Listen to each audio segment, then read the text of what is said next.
ನಮಸ್ಕಾರ. World designing forum ಅಂದರೆ WDF ಆಯೋಜಿಸ್ತಿರೋ ರಾಷ್ಟ್ರೀಯ ವಿನ್ಯಾಸಕ ಪ್ರಶಸ್ತಿಗಳು 2025. ಇದ್ರ ಬಗ್ಗೆ ಇವತ್ತು ಸ್ವಲ್ಪ ವಿವರವಾಗಿ ಮಾತಾಡೋಣ. ಇದು ಡಿಸೆಂಬರ್ 2025ರಲ್ಲಿ ಗೋವಾದಲ್ಲಿ ನಡೆಯುತ್ತಂತೆ, ಸೀಸನ್ 8. ನಮ್ಮ ಫ್ಯಾಷನ್ ಡಿಸೈನರ್ಗಳಿಗೆ ಇದೊಂದು ದೊಡ್ಡ ವೇದಿಕೆ ಅಂತ ಅನ್ಸುತ್ತೆ. ಹೌದು, ಖಂಡಿತವಾಗಿಯೂ. WDF ಕೊಟ್ಟಿರೋ ಗೈಡ್ಲೈನ್ಸ್ ಇಟ್ಕೊಂಡು ಈ ಪ್ರಶಸ್ತಿಗಳು ಡಿಸೈನರ್ಸ್ ಕೆರಿಯರ್ಗೆ ಹೇಗೆ ಹೆಲ್ಪ್ ಆಗುತ್ತೆ, ಏನೆಲ್ಲ ಅವಕಾಶಗಳು ಸಿಗುತ್ತೆ ಅಂತ ನೋಡೋಣ. ಮುಖ್ಯವಾಗಿ ಭಾರತದ ಹಳೆ ಕಲೆ, ಕರಕುಶಲತೆ, ನೇಯ್ಗೆ ಇದನ್ನೆಲ್ಲ ಪ್ರಮೋಟ್ ಮಾಡೋದೊಂದು ಉದ್ದೇಶ ಅಂತ ಕಾಣಿಸುತ್ತೆ. ಖಂಡಿತ. ಇದು ಹೇಳ್ಬೇಕಂದ್ರೆ ಬರೀ ಒಂದು ಅವಾರ್ಡ್ ಸೆರೆಮನಿ ಅಷ್ಟೇ ಅಲ್ಲ.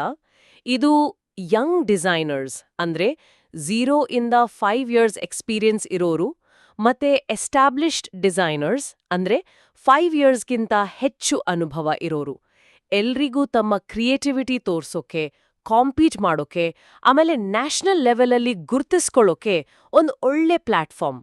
ಅಷ್ಟೇ ಅಲ್ಲ, ಇನ್ಸ್ಟಿಟ್ಯೂಟ್ ಲೆವೆಲ್ ಡಿಸೈನರ್ಸ್ಗೂ ಅವಕಾಶ ಇದೆ. ಯಾರಿಗೆ ಫ್ಯಾಷನ್ ಬಗ್ಗೆ ಪ್ಯಾಷನ್ ಇದೆಯೋ, ಹೊಸ ಐಡಿಯಾ ಇದೆಯೋ ಅವರೆಲ್ಲ ಭಾಗವಹಿಸಬಹುದು.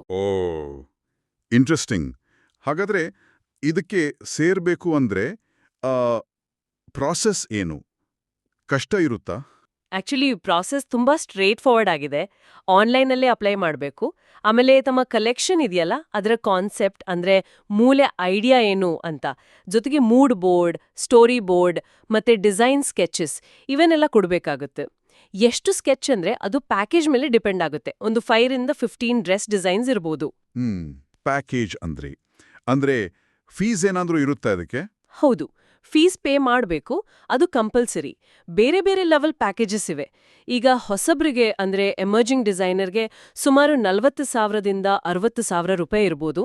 ಅದೇ ಎಸ್ಟಾಬ್ಲಿಷ್ ಡಿಸೈನರ್ಗಳಿಗೆ 60,000ದಿಂದ ಶುರುವಾಗಿ 1 ಲಕ್ಷ ಅಥವಾ ಅದಕ್ಕಿಂತ ಹೆಚ್ಚು ಇರ್ಬೋದು. ಈ ಶುಲ್ಕಗಳು ಸ್ವಲ್ಪ ಜಾಸ್ತಿನೇ ಅನಿಸ್ಬೋದಲ್ವಾ, ವಿಶೇಷವಾಗಿ ಹೊಸಬರಿಗೆ? ಇದರ ವ್ಯಾಲ್ಯೂ ಏನು ಅಂತ ಹೇಗೆ ಹೇಳ್ತೀರಾ? ಹೌದು, ಒಳ್ಳೆ ಪಾಯಿಂಟ್ ಅದು.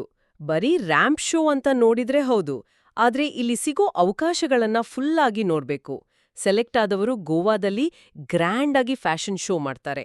ಅಲ್ಲಿ ಜಡ್ಜಸ್ ಬಂದು designs, creativity, innovation, technical skill, finishing quality, ಆಮೇಲೆ ರ್ಯಾಂಪ್ ಮೇಲೆ ಅದು ಹೇಗೆ ಕಾಣಿಸುತ್ತೆ ಇದೆಲ್ಲ ನೋಡಿ designer of the year award ಕೊಡ್ತಾರೆ ಪ್ರತಿ ಕ್ಯಾಟಗರಿಯಲ್ಲಿ.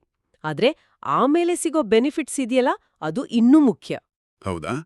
ಪ್ರಶಸ್ತಿ ಶೋ ಬಿಟ್ಟು ಬೇರೆ ಏನ್ ಸಿಗುತ್ತೆ? ಮೀಡಿಯಾ ಕವರೇಜ್ ಬಗ್ಗೆ ಕೇಳಿದ್ದೆ. ಖಂಡಿತ, ಅದು ಬಹಳ ದೊಡ್ಡ ಪ್ಲಸ್ ಪಾಯಿಂಟ್. ಈಗ times of India, India today ಇಂಥ ದೊಡ್ಡ ಮೀಡಿಯಾ ಹೌಸ್ಗಳಲ್ಲಿ ಕವರೇಜ್ ಸಿಗುತ್ತೆ. ಇದರಿಂದ ಡಿಸೈನರ್ ಬ್ರ್ಯಾಂಡ್ಗೆ ಒಳ್ಳೆ ಮೈಲೇಜ್ ಸಿಗುತ್ತೆ. ವಿನ್ನರ್ಸ್ಗೆ ಇನ್ನೂ ಜಾಸ್ತಿ ಪ್ರಚಾರ ಸಿಗುತ್ತೆ. Articles, interviews. ಅಪ್ರೂವಲ್ ಸಿಕ್ಕರೆ ವಿಕಿಪೀಡಿಯಾ ಪೇಜ್ ಕ್ರಿಯೇಟ್ ಮಾಡೋಕೆ ಹೆಲ್ಪ್ ಮಾಡ್ತಾರಂತೆ. ಸೊ ಇದು ಬರೀ 1 ದಿನದ ಪಬ್ಲಿಸಿಟಿ ಅಲ್ಲ, ಲಾಂಗ್ ಟರ್ಮ್ ರೆಕಗ್ನಿಷನ್ಗೆ ಹೆಲ್ಪ್ ಆಗುತ್ತೆ. ಪ್ರೊಫೆಷನಲ್ ಎಕ್ಸ್ಪೀರಿಯನ್ಸ್ ದೃಷ್ಟಿಯಿಂದ ಹೇಗೆ? ಅಂದ್ರೆ ರ್ಯಾಂಪ್ ಶೋ ನಡೆಸೋ ಅನುಭವ ಅದು ತುಂಬಾ ಇಂಪಾರ್ಟೆಂಟ್. ಪ್ರೊಫೆಷನಲ್ ಮಾಡೆಲ್ಸ್ ಜೊತೆ ವರ್ಕ್ ಮಾಡೋದು, best makeup artists, choreographers, high end ramp setup, ಇಂಥ ಎನ್ವೈರನ್ಮೆಂಟಲ್ಲಿ ಕೆಲಸ ಮಾಡುವ ಅನುಭವ ಸಿಗೋದಿದೆಯಲ್ಲ, ಅದನ್ನ ಒಬ್ಬೊಬ್ಬರೇ ಸಣ್ಣ ಸ್ಕೇಲಲ್ಲಿ ಮಾಡಕ್ಕಾಗಲ್ಲ. ಸ್ಪೆಷಲಿ ಕರಿಯರ್ ಸ್ಟಾರ್ಟಿಂಗ್ ಅಲ್ಲಿ ಇದು ತುಂಬಾ ವ್ಯಾಲ್ಯೂಯೇಬಲ್. ನಿಜ. ಮತ್ತೆ ನೆಟ್ವರ್ಕಿಂಗ್ ಬಗ್ಗೆ ಏನ್ ಹೇಳ್ತೀರಾ? ಇಂಡಸ್ಟ್ರಿ ಕಾಂಟ್ಯಾಕ್ಟ್ಸ್ ತುಂಬಾ ಮುಖ್ಯ ಅಲ್ವಾ? ಅಯ್ಯೋ, ಖಂಡಿತವಾಗ್ಲು. ಈ ಇವೆಂಟ್ಗಳಿಗೆ ಫ್ಯಾಷನ್ ಇಂಡಸ್ಟ್ರಿಯ ಪ್ರಭಾವಿಗಳು, ಬೈಯರ್ಸ್, ದೊಡ್ಡ ದೊಡ್ಡ ಡಿಸೈನರ್ಸ್, ಕೆಲವೊಮ್ಮೆ ಸೆಲೆಬ್ರಿಟಿಗಳು ಕೂಡ ಬರ್ತಾರೆ.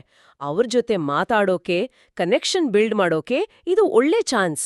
ಮುಂದೆ ಬಿಸ್ನೆಸ್ಗೆ, ಕೊಲ್ಯಾಬರೇಷನ್ಗೆಲ್ಲ ದಾರಿ ಆಗ್ಬೋದು. ಇದಲ್ದೆ WDF ಇಂದ ಲಾಂಗ್ ಟರ್ಮ್ ಸಪೋರ್ಟ್ ಕೂಡ ಇದೆ ಅಂತ ಕೇಳಿದ್ದೆ. ಹೈಯರ್ ಡಿಸೈನರ್ ಅಂತ ಒಂದು ಆಪ್ ಇದೆಯಂತೆ. ಹೌದು, ಇದು NDAಯ ಒಂದು ಸ್ಪೆಷಾಲಿಟಿ ಅಂತ ಹೇಳ್ಬೋದು. WDF ಒಂದು ಆಪ್ ಮೇಂಟೈನ್ ಮಾಡುತ್ತೆ, ಹೈಯರ್ ಡಿಸೈನರ್ ಅಂತ. ಇದರಲ್ಲಿ ಪಾರ್ಟಿಸಿಪೇಟ್ ಮಾಡೋ ಡಿಸೈನರ್ಸ್ ತಮ್ಮ ಪ್ರೊಫೈಲ್ ಹಾಕ್ಬೋದು. ಇದರಿಂದ ಏನಾಗುತ್ತೆ ಅಂದ್ರೆ ಕಸ್ಟಮರ್ಸ್ ಡೈರೆಕ್ಟ್ ಆಗಿ ಡಿಸೈನರ್ಸ್ನ ಸರ್ಚ್ ಮಾಡಿ, ಕಾಂಟ್ಯಾಕ್ಟ್ ಮಾಡಿ ಅವರಿಗೆ ಕೆಲಸ ಕೊಡ್ಬೋದು. ಇದು ವರ್ಷ ಪೂರ್ತಿ ಬಿಸ್ನೆಸ್ ತಂದ್ಕೊಡೋಕೆ ಹೆಲ್ಪ್ ಆಗುತ್ತೆ. ಗ್ರೇಟ್. ಆಗ್ರಾದಲ್ಲಿ ಕೈಮಗ್ಗ ಕ್ಲಸ್ಟರ್ ಬಗ್ಗೆನೂ ಮೆನ್ಷನ್ ಇತ್ತು, ಅದು ಹೇಗೆ? ಹೌದು, ಆಗ್ರಾದಲ್ಲಿ ನಿಂಗೆ ಗೊತ್ತಿರೋ ಹಾಗೆ ತಾಜ್ ಮಹಲ್ ಇದೆ. ಅಲ್ಲಿಗೆ ದೇಶ ವಿದೇಶಗಳಿಂದ ಟೂರಿಸ್ಟ್ ಬರ್ತಾರೆ. ಸೊ WDF ಅಲ್ಲಿ ಒಂದು ಕೈಮಗ್ಗ ಕ್ಲಸ್ಟರ್ ನಡೆಸುತ್ತೆ. ಇಲ್ಲಿ ಡಿಸೈನರ್ಸ್ ತಮ್ಮ ರೆಡಿ ಟು ವೇರ್ ಕಲೆಕ್ಷನ್ಸ್ನ ಡಿಸ್ಪ್ಲೇ ಮಾಡಿ ಸೇಲ್ ಮಾಡಬಹುದು. ಇದು ಇಂಟರ್ನ್ಯಾಷನಲ್ ಬಯರ್ಸ್ನ ರೀಚ್ ಮಾಡೋಕೆ ಒಂದು ಒಳ್ಳೆ ಅವಕಾಶ. ಓಕೆ, ಟ್ಯಾಲೆಂಟ್ ಅಕ್ವೈರ್ ಮಾಡೋಕೆ ಅಂದ್ರೆ ಪ್ರತಿಭಾ ಸಂಪರ್ಕಕ್ಕೆ ಹೆಲ್ಪ್ ಆಗತ್ತಾ? ಹೌದು, ಅದಕ್ಕೂ ವ್ಯವಸ್ಥೆ ಇದೆ. WDFಗೆ 80ಕ್ಕೂ ಹೆಚ್ಚು ಡಿಸೈನ್ ಕಾಲೇಜ್ಗಳ ಜೊತೆ ಟೈಅಪ್ಸ್ ಇದೆ. ಈ ನೆಟ್ವರ್ಕ್ ಯೂಸ್ ಮಾಡಿಕೊಂಡು ಡಿಸೈನರ್ಸ್ ತಮ್ಮ ಸ್ಟುಡಿಯೋಗಳಿಗೆ ಇಂಟರ್ನ್ಸ್ನ ಅಥವಾ ಫ್ರೆಶ್ ಗ್ರಾಜ್ಯುಯೇಟ್ಸ್ನ ಹೈರ್ ಮಾಡ್ಕೊಳ್ಳೋಕೆ ಹೆಲ್ಪ್ ಸಿಗುತ್ತೆ. ಸೊ ಇಷ್ಟೆಲ್ಲ ಇದೆ. ಜೊತೆಗೆ ಹೊಸಬರಿಗೆ ಮೆಂಟೋರ್ಶಿಪ್, ಅನುಭವಿಗಳಿಗೆ ಲೀಡರ್ಶಿಪ್ ರೋಲ್ಸ್, ಇಂಟರ್ನ್ಯಾಷನಲ್ ಶೋಗಳಲ್ಲಿ ಭಾಗವಹಿಸುವ ಅವಕಾಶಗಳು, ಆಮೇಲೆ ಟೆಕ್ಸ್ಟೈಲ್ ಮಿನಿಸ್ಟ್ರಿ ಸಪೋರ್ಟ್ ಕೂಡ ಇದೆ ಅನ್ನೋದು ಗಮನಿಸಬೇಕಾದ ಅಂಶ. ಖಂಡಿತವಾಗಿಯೂ. ಹಾಗಾದ್ರೆ ಒಟ್ಟಾರೆಯಾಗಿ ನೋಡಿದ್ರೆ ಈ ನ್ಯಾಷನಲ್ ಡಿಸೈನರ್ ಅವಾರ್ಡ್ಸ್ ಅನ್ನೋದು ಬರೀ ಒಂದು ಸ್ಪರ್ಧೆ ಅಲ್ಲ, ಬದಲಿಗೆ ಇಂಡಿಯನ್ ಫ್ಯಾಷನ್ ಡಿಸೈನರ್ಗಳಿಗೆ ತಮ್ಮ ಬ್ರ್ಯಾಂಡ್ ಕಟ್ಟೋಕೆ, ಬಿಸ್ನೆಸ್ ಬೆಳೆಸೋಕೆ, ಇಂಡಸ್ಟ್ರಿಯಲ್ಲಿ ಲಾಂಗ್ ಟರ್ಮ್ ಆಗಿ ನಿಲ್ಲೋಕೆ WDF ಒಂದು ಕಂಪ್ಲೀಟ್ ಇಕೋಸಿಸ್ಟಮ್ ತರ ಸಪೋರ್ಟ್ ಕೊಡ್ತಾ ಇದೆ ಅಂತ ಅನ್ಸುತ್ತೆ. ಹೌದು, ನೀವ್ ಹೇಳಿದ್ದು ಕರೆಕ್ಟ್. ಇದು ಒಂದು ಕಾಂಪ್ರಿಹೆನ್ಸಿವ್ ಸಪೋರ್ಟ್ ಸಿಸ್ಟಮ್. ಈಗ ಯೋಚನೆ ಮಾಡೋಕೆ ಒಂದು ವಿಷಯ ಕೊಡ್ತೀನಿ. ಈ ತರಹದ organised support systems, national platforms, ಇವು ಬರೀ ಒಬ್ಬ ಡಿಸೈನರ್ನ ಭವಿಷ್ಯ ರೂಪಿಸೋದು ಮಾತ್ರ ಅಲ್ಲ, ಗ್ಲೋಬಲ್ ಫ್ಯಾಷನ್ ಮ್ಯಾಪಲ್ಲಿ ಇಂಡಿಯಾದ ಸ್ಥಾನವನ್ನ ದೀರ್ಘಾವಧಿಯಲ್ಲಿ ಇದು ಹೇಗೆ ಇನ್ನಷ್ಟು ಸ್ಟ್ರಾಂಗ್ ಮಾಡಬಹುದು, ಇದರ ಪರಿಣಾಮಗಳ ಬಗ್ಗೆ ಯೋಚನೆ ಮಾಡೋದಿದೆಯಲ್ಲ, ಅದು ಒಂಥರ ಇಂಟ್ರೆಸ್ಟಿಂಗ್.